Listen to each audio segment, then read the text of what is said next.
یہ عوامی بات ہے. عوام بات میں بولتے ہیں نماز نہیں ہوتی، اس سے نماز نہیں ہوتی، اس سے نماز نہیں ہوتی. ایسا نہ کیا کریں. یہ کام علماء کا ہے جو ہمیں بتائیں گے کہ نماز ہوتی ہے کہ نہیں ہوتی ہے. صلو علی صلی الحبیب اللہ علیہ محمد. صلی اللہ شہروں علی میں محمد. ستاروں کا تاروں کا نظر آنا اتنا آسان نہیں ہوتا، کیونکہ موسم کچھ اس طرح کا ہوتا ہے، دھند ہوتی ہے، تو ستارے اتنے واضح نہیں ہوتے. تو کیا اس کی کوئی ٹائمنگ کے ساتھ اب ہم رہنمائی دے سکتے ہیں امت کو کہ اب وہ ستارے دیکھے گا کہ ستارے تو مطلب وہ قریب ہوئے ہی نہیں ہوئے، ستارے نظر نہیں آ رہے، تو کوئی گھڑی کا وقت دے سکتے ہیں کہ مغرب کا غروب آفتاب سے لے کر اتنے دوران کے اندر آپ کر لیں، اس کے بعد مکروہ تحریمی وقت شروع ہو جائے گا؟ مسئلہ یہ نصاب توقیت میں تو میں آسان کر کے آپ کو عرض کرتا ہوں. نصاب توقیت حصہ اول صفحہ نمبر 156 تا 157، یہ مکتبۃ المدینہ کی کتاب ہے. مغرب کی نماز جلدی پڑھنا مستحب ہے، یہ بہتر یہ کہ جلدی پڑھ لیں. 2 رکعت کی مقدار تاخیر مکروہ تنزیہی، یعنی کہ مکروہ تنزیہی ہوتا ہے، گناہ نہیں ہوتا، لیکن بچنا اس سے بہتر ہوتا ہے کہ بچے آدمی. اور بلا عذر یعنی بغیر مجبوری کے اتنی تاخیر کرنا، اتنا لیٹ کرنا کہ ستارے گتھ جائیں، ستارے قریب آ جائیں، مکروہ تحریمی ہے. اور مکروہ تحریمی ناجائز و گناہ ہوتا ہے. بارہا دیکھنے سے یہ بات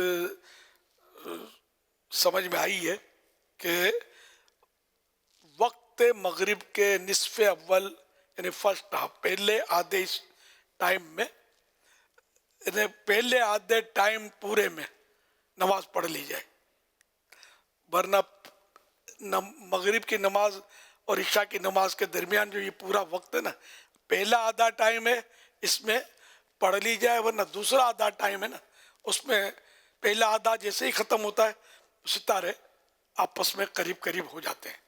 تو یہ کہ اس میں نماز مکروہ تحریمی ہے، یا ایسی مجبوری ہے جس کو شریعت مجبوری تسلیم کرے، اس وجہ سے لیٹ ہوا ہے، تو پھر مکروہ تحریمی نہیں ہے، گناہ نہیں ہے پھر، ورنہ گناہ گار ہوگا اور توبہ اس پر کمپلسری ہوگی.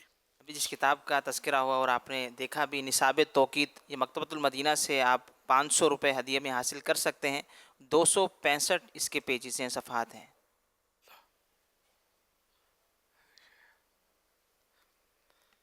ماشاء اللہ. اب یہ نام ایسا ہے کہ آدمی مطلب بس وہ، میں نے تو خیر نام نہیں دیا، مجھے المدینہ العلمیہ والے جو کتابیں چھاپتے ہیں عام طور مجھ سے نام رکھواتے ہیں، اپنے نام لسٹ بھیجتے ہیں، تو ان میں سے یا تو پاس کر لیتا ہوں یا کچھ اپنے طور پر کہ نام یہ ایک حکمت عملی ہے. میرے پہلے میں رسالے لکھتا تھا تو سائیں بھائی آ کے مکتبۃ المدینہ سے پوچھتے تھے کہ نیا رسالہ کب رہا ہے. اب جیسے کہ کبھی جیسے جنات کا بادشاہ میں نے نام رکھا، میرا رسالہ ہے، خوفناک جادوگر. آدمی سنسنی پکڑ لے کہ اس میں ہے کیا. اب خوفناک جادوگر میں ہے یہ کہ خواجہ غریب نواز نے خوفناک جادوگر کو قابو کر کے مسلمان کر دیا. جنات کا بادشاہ، کوئی لڑکی اٹھا گیا تھا جن، میرے مرشد کی بارگاہ میں آیا، غوث پاک کا مرید تھا وہ، تو غوث پاک نے جو بھی طریقہ بتایا، جنات کا بادشاہ حاضر ہو گیا، لڑکی آ گئی. تو اس طرح مطلب واقعات ہوئے ہیں اس کے، لیکن یہ ایک حکمت عملی ہے. میری تقریباً رسالے میں نے اسی طرح کے نام رکھے ہیں، کوشش کر کے کہ آدمی پکڑ لے اس کو پڑھے گا دین. تو دین حکمت عملی سے پہلا سورہ بقرہ، پہلی سورت جو ہے سورہ فاتحہ، تو پہلی سورت سورہ فاتحہ، لیکن بڑی سورت سورہ بقرہ. بقرہ مانے گائے. سورہ عنکبوت مانے مکڑی. سورہ نمل مانے چونٹی. اور بھی کئی ہے، سورہ جن. تو یہ مطلب اٹریکٹیو ہے نا. تو اس طرح مطلب ہے کہ قرآن کریم میں بھی کبھی کبھی مجھ پر اعتراضات ہوتے تھے کہ یہ کہانیوں کی طرح نام رکھتا، تو میں یہ مثالیں دیتا تھا کہ قرآن کریم کی صورتوں کا رکھو گے یار، پھر آگے کوئی بحث نہیں کرتا تھا. تو یہ مطلب انسان کو مطلب کسی حکمت عملی سے دین سے قریب کرنا ہے، کوئی وحشت نہیں دلانی. بشرو ولا تنفرو، کوئی بشارتیں دو، خوشخبریاں دو، نفرتیں مت دلاؤ. اللہ اللہ. صلو علی الحبیب صلی اللہ علی محمد. سید غلام نبی سوال کر رہے ہیں SMS کے ذریعے. یہ کہہ رہے ہیں اگر کوئی شخص فرض نماز کے بعد سنتیں نہ پڑھے تو کیا اس کی نماز ناقص ہو جاتی ہے؟ نماز جو پڑھی وہ تو ہو گئی، لیکن اگر سنت موقدہ بلا عذر ترک کرتا ہے، وہ عذر جب بھی ہم کہیں گے نا تو عذر وہ مانا جائے، عذر مانے مجبوری، مجبوری اس کو مانی جائے، وہ مانی جائے گی جس کو شریعت مجبوری تسلیم کرے، ورنہ سستی ہوتی ہے ہم کو، دل نہیں ہوتا، یہ بھی مجبوری ہے، یہ نہیں، شریعت جس کو مجبوری تسلیم کرے.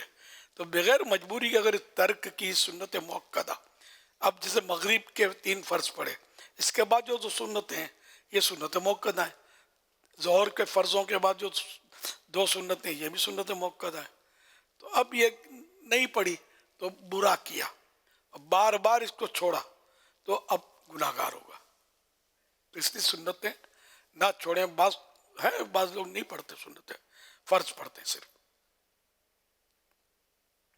ان کی دیکھا دیکھی ہو سکتا ہے دوسرے لوگ بھی علم کی کمی کی وجہ سے ایسا کرتے ہوں، لیکن یہ وہ طبقہ ہے کہ ان کی پیروی نہ کی جائے.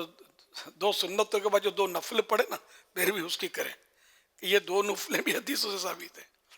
جو 6 رکعت فرضوں کے بعد پڑھے نا مغرب کے، ان کی پیروی کریں. جو 3 کے بعد 2 سنتیں بھی نہیں پڑھتا اس کی پیروی نہیں کرنی. اوابین کے فضائل ہیں حدیث میں کہ مغرب کے 3 فرض پڑھ کر کوئی بری بات نہ کرے، اس درمیان 6 رکعتیں اور پڑھے. تو یہ اوابین کی نماز کہتا ہے. اوابین، اواب کی جمع، اواب مانے توبہ کرنے والا، تو یہ توبہ کرنے والوں کی نماز ہے. تو مغرب کے فرضوں کے بعد جی ہاں وہ سنتیں نفل یہ سب آ گئے اس میں، سمجھے. تو یہ 6 رکعتیں 2 کر کے پڑھنا افضل ہے، 6 اکٹھی بھی پڑھی جا سکتی ہیں. اس کی عادت آپ سب بنائیں، رمضان میں تو خاص کر یہ مطلب موقع ہے، معتکفین کے لیے تو ٹائم ہی ٹائم ہے یار. یہ تو آئے ہی نمازیں پڑھنے کے لیے، یہ باتیں کرنے کے لیے، تو ان کو سستی کیا بولتی ہے. تو پڑھتے بھی ہوں گے، خیر کافی تعداد میں پڑھتے ہوں گے الحمدللہ. تو جو نہیں پڑھتے وہ بھی پڑھیں، گھروں میں جو سن رہے ہیں سن رہی ہیں، یہ بھی آپ ان کی عادت بنائیں اور سارا سال اس کو جاری رکھیں. ثواب کتنا پتہ ہے، جو مغرب کے فرضوں کے بعد 6 رکعتیں پڑھتا ہے اور اس درمیان کوئی بری بات نہیں کرتا تو اس کو 12 سال کی عبادت کا ثواب ملتا ہے. تو یہ سستے سودے ہیں، وہ تو نہایت سستا سودا بیچ رہے ہیں جنت کا، ہم مفلس کیا مول چکائیں، اپنا ہاتھ ہی خالی ہے. تو یہ کہ اوابین کی سارے کے سارے عاشقان رسول جو مجھے سن رہے ہیں، حاضرین ناظرین، اس کی عادت بنائیں جن کے لیے کوئی مجبوری نہ ہو. اب بعض اوقات نوکریوں کے مسائل ہوتے ہیں، میں سمجھتا ہوں جن کو مجبوری نہ ہو تو وہ ضرور اس کی پیروی کریں، عادت بنائیں. امام صاحب بھی پڑھ سکتے ہیں. امام یہ ہوتا ہے کہ لوگ فاتحہ کے لیے انتظار کرتے ہیں یا کوئی سا، تو بھلے 2 سنتیں 2 نفل جیسے پڑھ لیے، معمول یہ ہوتا ہے لوگوں کا، تو یہ فاتحہ پڑھا دے. اب لوگ چلے گئے، اب 2 نفل باقی اوابین کے اب پڑھ لے. اوابین کی سب عادت بنائیں، انشاءاللہ بیڑا پار ہے، انشاءاللہ انشاءاللہ الکریم. صلو علی الحبیب صلی اللہ علی محمد. میرا نام عاطف خان ہے. اب میرا ایک حضرت صاحب سے ایک سوال ہے، کیا اذان جوتے پہن کے دی جا سکتی ہے؟ نہ دی جائے کہ لوگ اس میں باتیں کریں گے.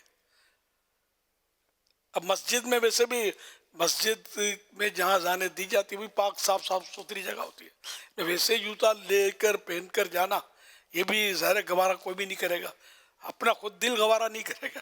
یا جوتے پہن کے کیسے جائیں گے؟ پھر اذان دینے میں پھر دل نہیں کرے گا کہ یار جوتے پہن کر. ایک تو یوں مطلب بچنا ہی چاہیے اس سے. صلو علی الحبیب صلی اللہ علی محمد. لوگوں کے طور طریقوں سے ہٹنا یہ بھی مطلب فتنے برپا کرتا ہے، یہ ذہن میں رکھیں. بعض طور طریقے ایسے ہوتے ہیں جو فرض و واجب واقعی نہیں ہوتے لیکن ہوتے اچھے ہیں، شریعت سے نہیں ٹکرا رہے ہوتے. تو اس طرح کے طور طریقوں سے بھی الگ ہونا، اعلیٰ حضرت رحمۃ اللہ علیہ نے یہ باقاعدہ ایک اصول جو بناتے نہیں، یہ ایک اصول رکھا ہے کہ لوگوں کے طور طریقوں سے الگ نہ ہو. لیکن بات وہی کہ وہ طور طریقے جو